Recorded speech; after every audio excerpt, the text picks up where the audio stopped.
Sunday morning, Richmond Raceway, and the boys are back in town. Okay, some of us have been absent, some of us have been at the track, some of us have been sleeping. Well, it's currently 7:30 in the morning, Sunday morning. It's race day, and the boys are back. Talk some gambling. We didn't get practice in qualifying, which sucks. I'm a big proponent of using practice, um, but other guys like to hop on odds before practice and qualifying because you can really. I look at it as a long-term investment. It's called a 3 or 4 day long-term investment. But there have been some odds changes. I thought that maybe NASCAR could pull out the rain tire for practice and qualifying, but I guess I understand why they wouldn't. The guys going out first would be slow as hell, and the guys going out last would be at the front of the field. So as the track dried out. So what's going on, boys? Dave, how we doing? Sunday morning race day. Yeah, man. Looking for a solid day. Trucks kind of killed me yesterday. John Hunter hurt me again. So I blindly believed in Riley Herbst again. Prove me wrong. Hey, he let again. some laps. He let some laps. Listen, he actually had a really fast race car. He just can't lead the race for whatever reason. I mean, it takes time. You know, he was up there. He got his feet wet. I think those were the first green flag laps he's led in his career. So he needed to get that out of the way. He's getting better, but it just sucks the end result.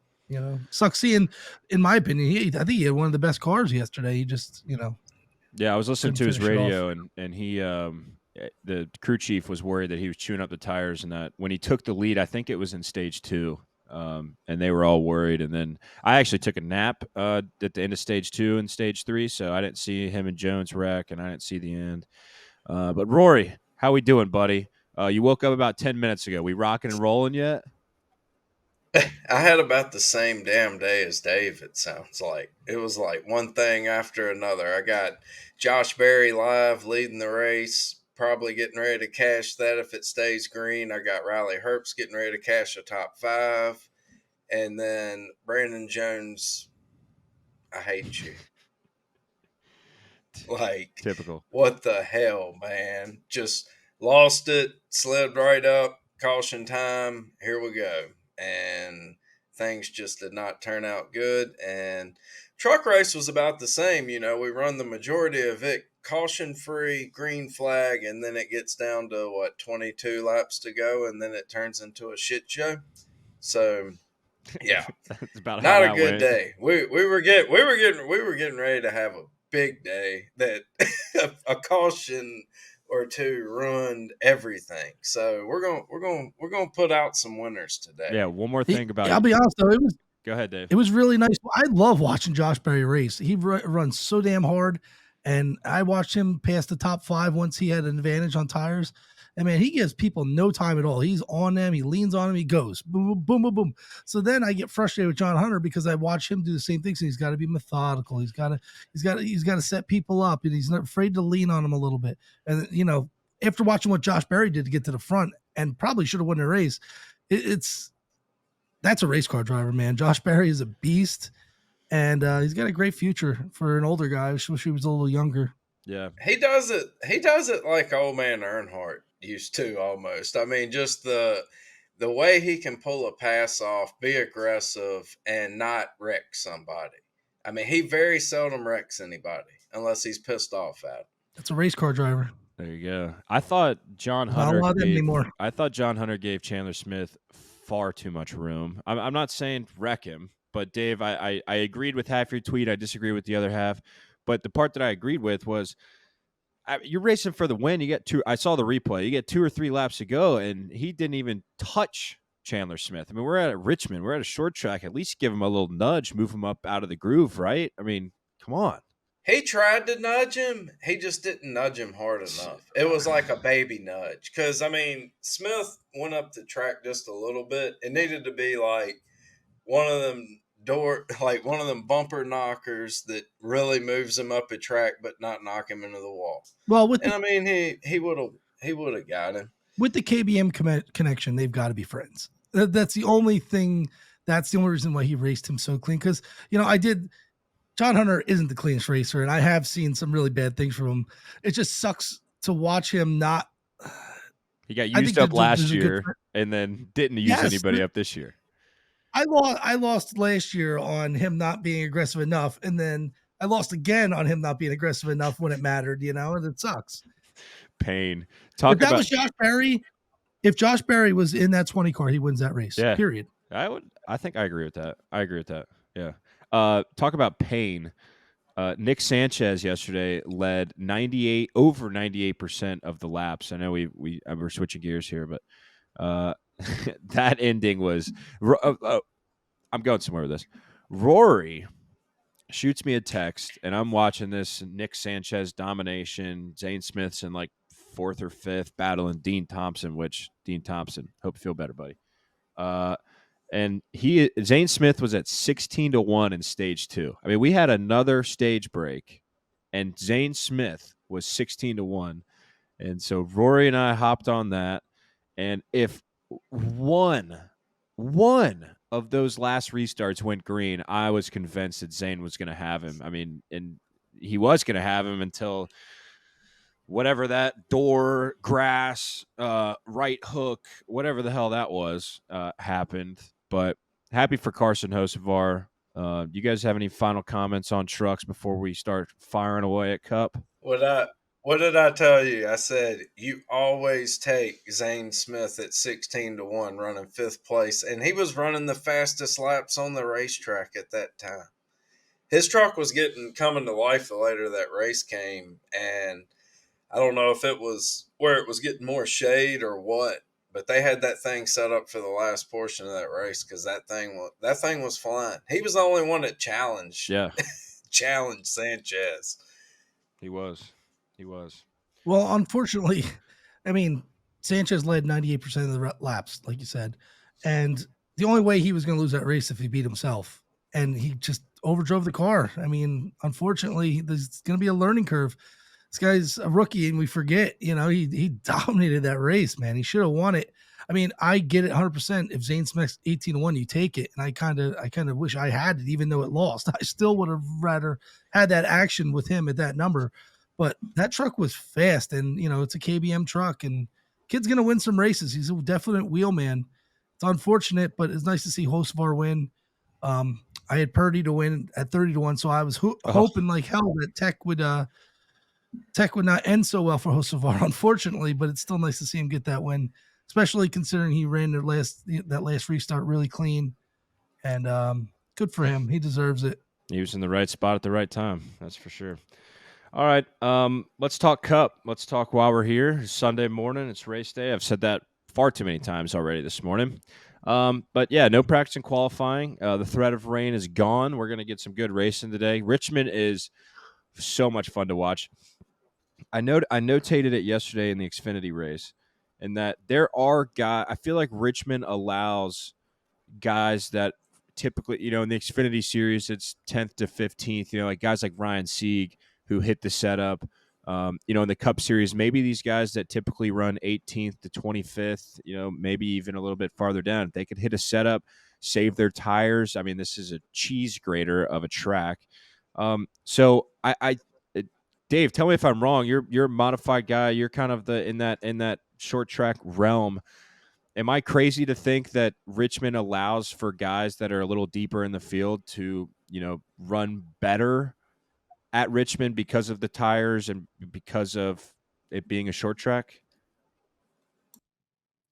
You're still gonna have a equipment disadvantage, but I think the real racers really show up. The guys that have good car control, the guys that know how to not go all out.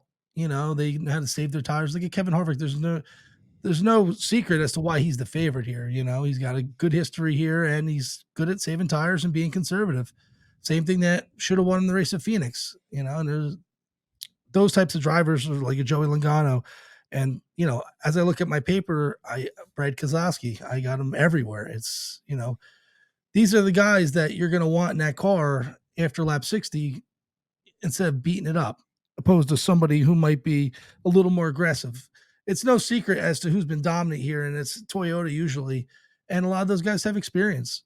And I think that's why I'm kind of fading like a Ross Chastain, because he's really not notorious for saving his equipment.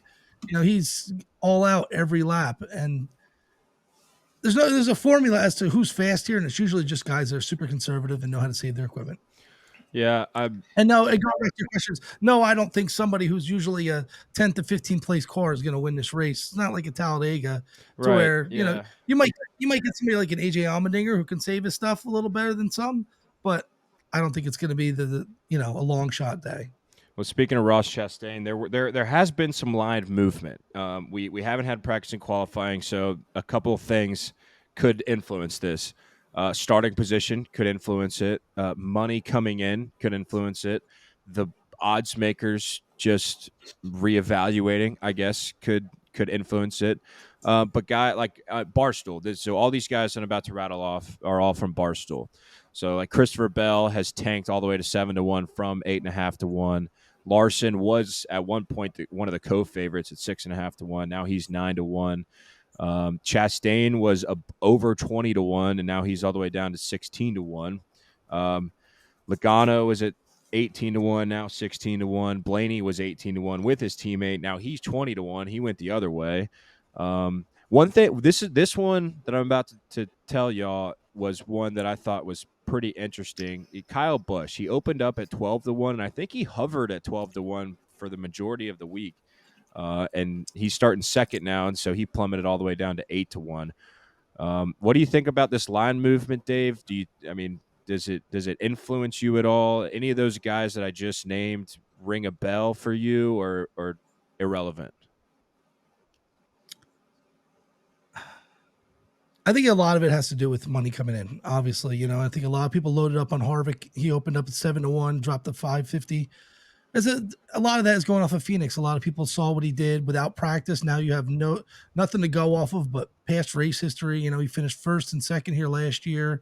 There's no practice to say this guy's the fastest. Is as a bettor, I love my practice. I love to see who has the fastest car in the long run, because a lot can change in a year since they were here last, or 6 months, or it sucks to just have to lean on Phoenix as where to start.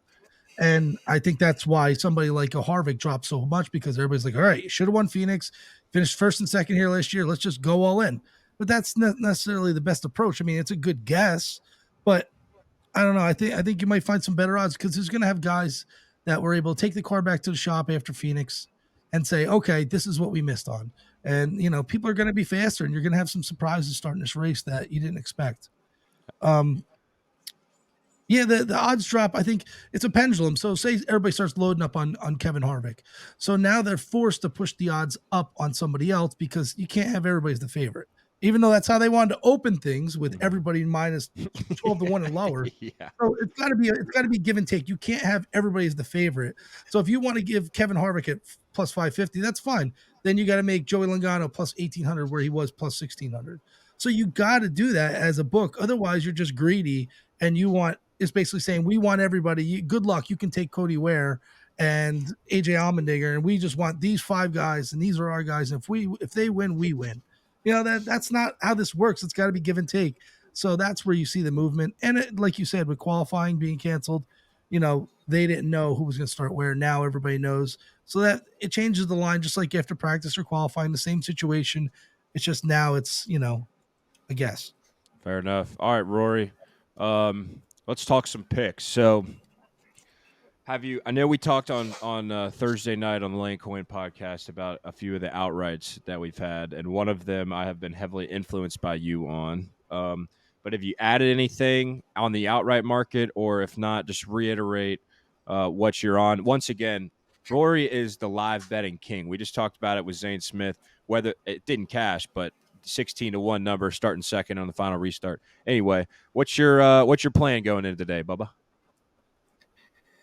Well, I have C-Bell early, 800.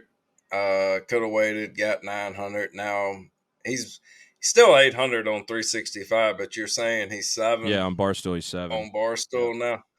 I like him a lot today. I mean, it's hard to go against a guy that runs up front at every single short track for the past year. I mean, even dating back to the year before and Gibbs. I mean, he was good here at Richmond. I just think he's a guy that has awesome car control and can control a car better than anybody almost late in a run with worn out tires. I mean, he damn well could have won Phoenix if things would have been a little bit different, or right there at the end, take two tires instead of four and getting shuffled so far back. I mean, he was, I was watching lap times at the end of Phoenix, and he was right up there, if not faster than Harvick was at the end. So if they hit things a little bit better on strategy today, don't lose, too much track position. I mean, I expect for Bell to be there. I have him top 5 too at plus 150. I grabbed earlier in the week. That's no longer available. So I haven't taken a whole lot of anything outside of them. Took Bowman plus 2,000 early. Took Brad. I have him at 25. I could have got him better. We're going to talk about I him. almost cashed him out. Too. Don't do that. And Don't do it. Got Dave. No. over I didn't I almost cashed him out guessing before practice because I knew what his starting position was going to be. And I was like, they haven't fully canceled it yet. I don't know. I should have went with my gut, canceled it, turned around and took it again at 33. Bigger number. Okay. But that's my bad. I'm a dumbass for letting that roll. But all the other ones I got have fell. So I kind of won on those, didn't win on the other. Whatever. I don't mind holding a 25 on Brad here. Yeah, Dave, thoughts on Brad and any other outrights? Listen, I think this is a great track for Brad, and this could be where he gets his first win for RFK. I mean, I'll take him all day at 30-1. He's won here twice before. They ran really strong at Phoenix, and he fought like hell for this package because I think he knew it fit into his driving style, and he's good at saving tires. I mean, I got him circled on multiple occasions on this page, and when I do my notes, I just keep putting notes down and notes down. Every time I make notes, it's like Brad K, and I'll get all these arrows pointing right at him. So I took him for top 3 at 875, which I think is a great number considering he was in the top 5 most of that race at Phoenix. I mean, he had a top 5 car. It got ruined by one bad restart on that last restart. So, and then top 10 plus 125 and outright at 30-1. I mean, he's a 2-time winner here. I consider this to be a long shot, and I don't think he should be a long shot. I think he should be 15-1. I think I got great value on him. Sucks where he's starting and sucks where his pit stall is, but I think he can shock some people today. Get a long green flag run. One of those Richmond wins you're talking about, he damn near led every lap that day. It was a lot of laps led. I'd have to go back and look, but I want to say that was a pretty impressive, dominating performance. So he knows how to get it done here. He's gotten it done at Loudon before. He's a good flat track driver that can conserve tires, and he has that good control when it comes to driving a car on worn out stuff. So what do you think our pit strategies are going to be today? You think everybody's going to scrap the idea of two stopping it, or do you think we're going to see 2 stops from some people and 3 in that final stage? I think it depends on how green the track is. I mean, and what tire wear is looking like after that first stop. You're going to have guys who are going to be multiple different strategies, and tires are going to be everything. So I don't know. I think do they have a competition caution today? I think they so. have to, right? Yeah, I think so. So I think that's going to set the tone. People are going to see what the tire wear is looking like, how the track's laying rubber. And this is a track where there's so many different strategies. That's why I love this track. Yeah, absolutely. When's it coming? At lap 25, 35? Yesterday was 30. Yeah, so probably 40 if I had to guess. My guess, to answer your question, Rory, is yes. I don't think that what does Larry Mack say? If you follow the leaders on the pit road, you're going to follow the leaders all day. I mean, there's going to be guys that try to do something different. I don't think, it might be less. It might only be 4 or 5 guys. But I think absolutely the answer is yes to your question. There's going to be guys that are going to try to pit twice. I think it's once and twice, right? Or is it twice and 3 times? I can't remember. 3 times. Okay, Twice or it's 3 twice and 3 times. times. I think there's going to be guys that are going to split it in thirds, and there's going to be guys that pit. So the tire, like Dave said, I mean, I didn't watch the second half of the Xfinity race yesterday, but what I saw on Twitter was that John Hunter had an extra set of tires towards the end. So yeah, if that happens in the Cup race, and I mean, shit, that's why what Dave just said. That's why Richmond is so fun to watch, because it just eats tires, and the fall off is so substantial. And if you get guys that either get lucky on a caution and save an extra set of tires, or so many different things can happen. You could also get totally burned, right, by these cautions. So anyway, I want to run through my outrights, and then we'll get to the prop market, because I know Dave loves prop market. Roy already talked about Seabell top 5. I am going. I'm riding Seabell with Rory. I got him at 8-1, and just short flat track guy. He had the second fastest green flag speed at Phoenix behind Kevin Harvick, and like Roy said, if he makes 4 tire instead of 2 tire, or 2 tire instead of 4 tire, I still haven't watched Phoenix. He has a chance to win that race. The next guy that I've been talking about literally all week that I cannot get out of my head. Well, the bet's already placed, so even if I wanted to get out of my head, I can't. I can't cash out. Martin Truex Jr. 10-1. I've said it all week. Anybody that listens to anything that I have to say has already heard this 3 times, but his track history is so absolutely absurd. 8 for 8 in the last 8 races, 8 for 8 finishing in the top 10, 7 for 8 finishing in the top 5. He's got like 5 top 3s and 3 wins in the last 8 races. Like, it is bonkers how good Martin Truex is here at Richmond. And Dave, when you talk about guys that know how to conserve their tires, I have to imagine Truex has got to be on that list, right? I mean, he's got to be one of those guys that he's a veteran. He's been in the Cup Series for 20 years. I just feel like if he can hit, I keep going back to this. If they can hit the setup, if they have a decent car, if they have a 3rd, 4th, 5th place car, and they can be on the right strategy, then watch out. You never know what's going to happen. So I'm all over Martin Truex, 10-1, and he was at like 8.5-1 on Barstool. Now he's up to 9-1. I like that number, but I like the double digits, baby. I like double digits in Truex. I didn't bet Blaney before this morning. I did bet Blaney at 20-1. Once that number creeped up to 20, I said I'm gonna bet Blaney. Just like. Oh, actually, the reason I'm taking Blaney is because of no metrics. I thought about him early in the week, and his comp tracks last year have been absolutely superb. Just behind Logano on comp tracks, just behind Logano and Harvick. But Full Tank Phil, his boy likes to play with the diecast cars, and Phil fell over one of them. Literally stepped on one and fell over, and then took a picture of it. It was a Blaney car, so. We're adding Blaney 20-1. Okay, everyone laugh. I appreciate that. And then from my man Dave, NASCAR Prophecy, I'm adding Brad K 30-1. I really didn't. I'm on Brad too. Oh, that's true. Yeah, you're right. But Dave and I talked about it before the show, so sorry. While you were sleeping. Yeah, if you were here on time, waiting on me to roll over.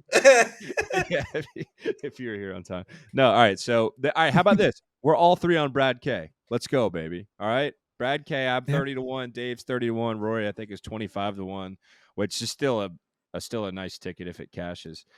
But one thing I didn't realize was at Phoenix, he had the 8th best car according to Total Speed Ranking. Shout out Ryan iFantasy Race. He had a decent car that I still have not watched. And then last year, him and Busch both had outstanding cars here at Richmond. So like these two just said, Brad K knows how to save his stuff. He's dominated here at Richmond. When he was at Penske. So and he's hungry. And he's got to win. Yeah, he's hungry. He hadn't won in a few years. He wants that win, man. They need that win. That whole team does. They need it bad. Mm-hmm. All right, but I also want to double down on your. I want to double down on your Truex thing there. Uh-huh. He's got an average finish of 3.8 here.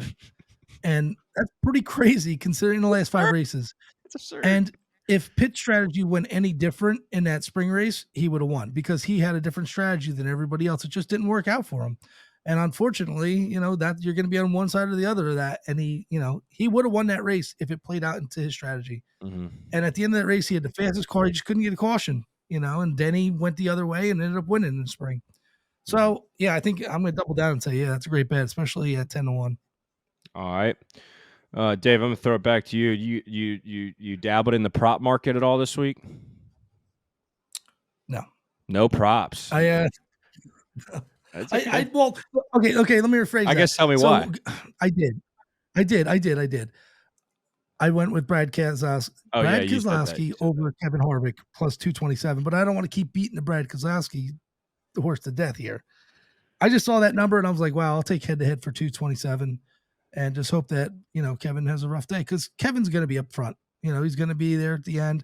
I just got to hope they're on 2 different strategies. And because, Brad's notorious for doing different strategies than everybody else. He's going to stay out a little longer than everybody else. Hope to get a caution. Hope to trap some people a lap down. It's going to happen. He's got the same mindset, it seems like, at all these tracks. And I'm just hoping that him and Kevin Harvick get off sequence and maybe I can get them there. But I think those two are neck and neck. That's my one and only.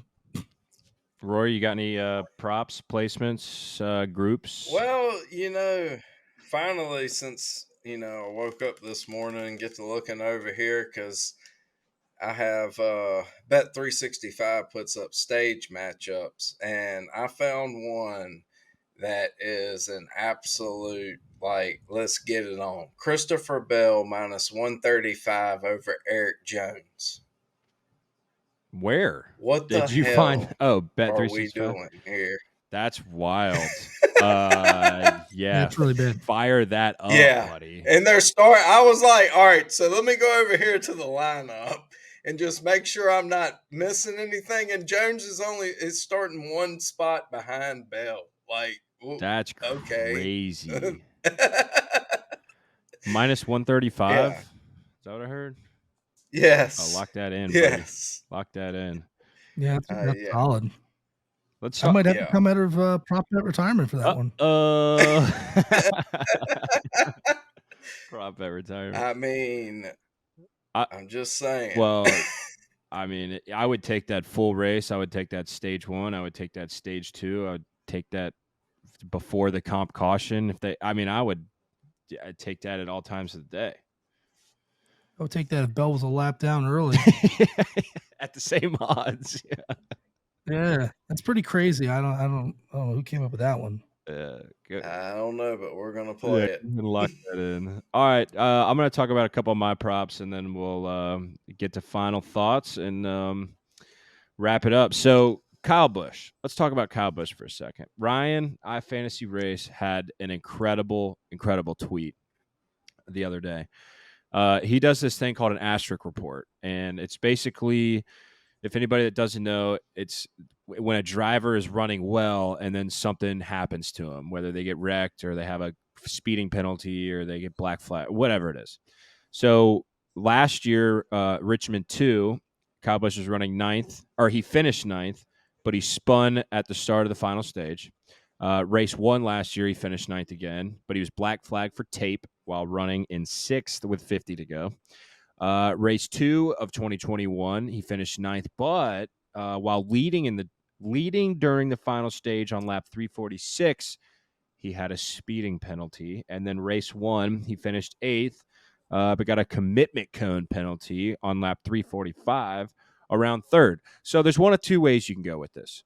You can say Kyle Busch blows it at Richmond within the last 50 to 60 laps, or you can say that Kyle Busch's phenomenal finishes, that's 4 top 10s the last 4 races, but could have been a hell of a lot better. So I'm not going to dip into the outright market with Kyle Busch. He opened, and for the most of the week he was 12-1 on Barstool. Now he's down to 8-1. I'm not sure if you can shop that anywhere else, but I'm going with Kyle Busch top 5 plus 135. Yes, he's not with Toyota. This, by the way, I haven't said this yet. This is the Toyota Owners 400 for a reason. Okay, just putting that out there. And we'll see what happens. He's a Chevy, but Kyle Busch, another guy that I feel like knows how to get around this place. Knows, he's. I'm on Kyle Busch. I was gonna take Rory and I have this bet going. I have Truex. He has Kyle Busch. I don't have any actual money on it. We still have to figure out what we're doing. We got to figure that out today. Anyway, Kyle Busch, instead of going to the outright market, I'm going for the top 5. Give me 4 extra spots, basically because of that Asterisk report. So Bowman top 10, minus 120. It's just like every week. I'm on an oval. The books are giving me Bowman around even money. It's a little juiced this week, minus 120. I don't make the rules. I just play. I abide by them. Austin Cindric top 10 plus 240, starting 5th or 6th. He's I guess technically in that car that Brad won at Richmond a few years ago or a bunch of years ago. I think Austin Cindric is going to start running like his Penske teammates at some point. The books keep opening him up I think I got him at 75-1 on my local earlier this week, which is just absurd to me. Okay. And a top 10, look, we talk about strategy. We talk about saving tires. That's the name of the game here at Richmond. If he can save his tires, if he can be on the right strategy, watch out, Austin Cindric. One more that is probably not popular. I haven't heard his name a whole hell of a lot this week, but Bubba Wallace top 5, 8-1. I guess where my eyes go or where my mind goes is if Toyota's track history does show up and he can get a little bit of what Tyler Reddick had last week and maybe be on the right strategy, then watch out for a top 5, 8-1. It's a big number. I know that, top 10 he was plus 240, plus 250 in that range. That's probably the safer bet. So if you want any action on Bubba Wallace and think the Toyotas are going to show up, well, double your money time on top 10 for Bubba Wallace. So one more bet, and then I'm going to throw it to these guys for any final thoughts. But Group D on Caesars Sportsbook. Now, I talked about this on the podcast. Corey LaJoy. It's Corey LaJoy, Todd Gilliland, Ty Dillon, Cody Ware, JJ Yaley. And Corey LaJoy opened up at minus 120. He was the favorite. Then Todd Gilliland was plus 220. And then the rest were, Ty Dillon was 5-1, and the rest were like 15-1. And I told you that it was a matchup between Corey LaJoy and Todd Gilliland because the rest of them don't matter. It's irrelevant. Okay. This is the 7 versus the 38. And now I wake up this morning or late last night, and Corey LaJoy and Todd Gilliland are both now plus 125. And I'm like, what have I done? I what am I thinking? Like, it's reverse line movement or whatever you want to call it against what I think. And I would have taken LaJoy probably if this line opened up at like minus 150 and that's all I could take, I'd probably still take LaJoy over Gilliland. And then I opened up Caesars last night, and they're both at plus 125. So might be sending a text here and doubling down on this. But you guys have any thoughts on this group? Dave, I know you're not a big group guy, but any thoughts on LaJoy versus Gilliland if you had a matchup? Well, you're betting equipment at that point. Right. Inspire's been really good this year so far. Gilliland's hungry though, so I think they're very comparable to where they're going to be running. I mean, I think it's fair that they're even odds, but LaJoy's the better driver in my opinion, and LaJoy's having a much better season and he's putting it together. I think he knows he's at that point now where he needs to start showing results to start being open for better equipment when it comes available. Yeah. So no, I think that's a good bet. I think it's solid, Well, especially at 125 because it's basically a heads up. So Corey LaJoy's worst race of the year so far has been Phoenix, and his long run car actually was not that bad. He was like 22nd and late in the green flag run speed ranking, but Todd Gilliland was so bad at Phoenix. I mean, so bad. Total speed ranking of 34th. The only third to worst at that race. Ty Dillon and Corey LaJoy obviously were ahead of him, and he finished 32nd. So I just where was McDowell on that list? McDowell at Phoenix was 15th total speed ranking, 14th late in a run, and a 13th place finish. which is crazy to me because they've got basically the same equipment. So it's, Well, there's a reason Gilliland's not coming Oh. back or doesn't have a full oh schedule. yeah, that's why Zane Smith's going to be in that car if he's Mhm. not in the 4. Mm-hmm. That's where he needs to be. Yeah, Oh, Rory for- said that yeah, for his own better. earlier this week. Yeah. That one thing, could I interest you in a KFB Top Chevrolet at plus 500? Yes, you can. I think so. Yes, let me pull it up. What book are you on? I guess it doesn't matter. That's on Bet 365. See, I don't know. I have my concerns with Busch here as far as wondering how that car is going to be over the long run. Well, talk it out. So That's- this is what. So a top 5 at plus 135 and a top Chevy at plus 500. So who's he got to beat? He's got to beat Larson. He's got to beat Byron. He's got to beat Bowman. Byron's he's gonna plus 300 on Barstool. Yeah, I don't have access to Bet 365, so I don't know. What if you I don't know, Dave. What do you think? Top 5 plus 135 or top Chevy? If you had a gun to your head and you had to choose, what would you choose? What are my options? Top Chevy? Top Chevy 5-1 500 or top 5 plus 135.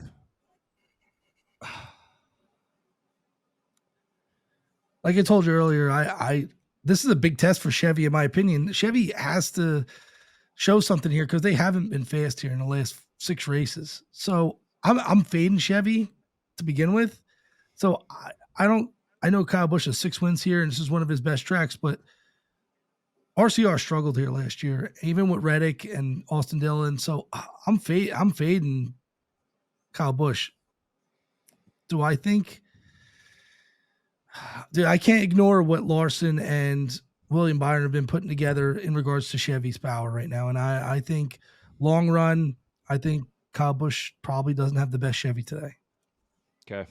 I like it. I'm for it. That was the question, right? Yeah, that was a good answer. No, that answered it. That's what I Absolutely. said. I said I don't trust him over the long run. That's So fair. I mean, Good point. if it wasn't for his past experience here, I'd say all day you're going to go with Hendrick Motorsports over them. Mm-hmm. But especially even at Phoenix he wasn't that fast. I mean, he hit the fence all by himself. He was pushing tight. Of course, they're going to adjust on that car, but I think a lot of that's going to translate. And the Hendrick Motorsports dominated him at Phoenix, and I think that's going to carry over. Fair enough. Yeah, Kyle Busch had the 10th best speed ranking at Phoenix, finished 8th. Also had 10th best late in the run. So, Rory, you got anything else for us before we sign off and go watch some cars go fast and turn left and eat up some tires? yeah, I'm gonna end up looking at some more stuff. It's so hard without practice. It's so. Dave said that earlier. It's so difficult. Because even here, I remember last year they went out and actually they had a pretty decent amount of laps laid where you could get some kind of reading on what's going on. It wasn't like a road course where you only see 4 or 5 laps, or not as many laps at a short track they can get them in. So it's a little disappointing. I was looking at. I kind of like Alex Bowman minus 115 stage 2 over Ross Chastain, but I am totally exposed. I don't know. It's a hard one to go into. I'm totally exposed with Ross Chastain today. I don't have I have zero on or against Ross Chastain. I think a lot of people are sleeping on Joey Logano too. At plus 1,800, he should have won this race last year. He led 200 laps. At plus 1,800, I think that's crazy. I think those odds are insane. And the top 5 plus 250. That's somebody that I'm going to be slamming. Well, not going to be. I did. And I just think that number is unfair. And I think he should have been at least 10-1. I don't get it. He won Phoenix last year. He's been really fast at these flat tracks with tire wear. I mean, and I don't think this is any difference. I think a lot of people are just putting a lot of stock in the fact that he struggled at Phoenix, but that's not a team with Paul Wolf that's going to struggle for long. And they're going to figure it out. And they've won here before with Brad Keselowski. and Joey has 2 wins here himself, and he should have won this fall race. Mm-hmm. So at 1,800, I don't get it, man. I just think that's insane. For Harvick to have so much better odds than him That's is the wrong. crazy part, Dave. That's the crazy part is Harvick, who's got, the results, the second in the win last year, Richmond is the favorite. And then Logano, who could have, whatever you want to call it, won the race last year at Richmond. And he's 3 times as big as Kevin Harvick is. It's like crazy. If you're looking for value, that's it right there. I mean, if you seriously just want a value bet with somebody that's fast here usually and is going to be top 5 most of the race, and I think could be in contention to win late, I think that's a steal, and I think that number is crazy, and I'll take it just for that. Just like you were saying with Zane Smith at 1,800, it's the same situation where I'll ride with him at that number all day. He might not win, but he's going to have a fast car. He's going to know how to save tires, and he's going to be there at the end. So I'll take that all day. So I'm going to go Penske. I'm going Penske 2019 with Brad Kay and Joey Logano. Let's go. And, that's my dad and Truex. I'm on Truex too. I'm going to be watching Logano live. I feel like you'll be able to get him at a pretty good number. You think you're going to get him better than plus 1,800? I don't see it. Is he 18 on Barstool right now? He did plus 1,800 overnight. Okay. So, 18th. Unless he drops like a rock. But if he drops like a rock, you don't want to bet him. Right, exactly. Yeah, he's starting 18th. He's going to move forward. I don't know where he starts, but that number just really jumped out at me. Yeah, Blaney. Yeah, that's the only reason I was saying. I think you can wait it out and still it'll sit up around there just to get an idea. All right, he's already made it to the top 10. They haven't adjusted on him. And now I'm going to take him versus he just sits back there. They missed the setup. And, I don't know. I done already played all my guys, I guess is what I'm saying, besides what I'm going to play live at some point once I get a feel. But, yeah, no way in hell you're taking – this ain't Kevin Harvick of 2020. Right. We got a price of Kevin Harvick of 2020 sitting out here right now. It's no way you can take that. How much is he really going to drop once you see if he has a really good car or not? He's got to get through 10 positions. I don't think Harvick's going to pass all those cars in the first 10 or 15 laps and just go out there and take the lead over. Also a good point. So you got a little while to get a feeling of it. Let's say the track changes. Let's say he's not as good at the beginning of the race and that number grows, and then now you get on it because you have confidence, and Childers and them, you think they're going to get it going in the right direction.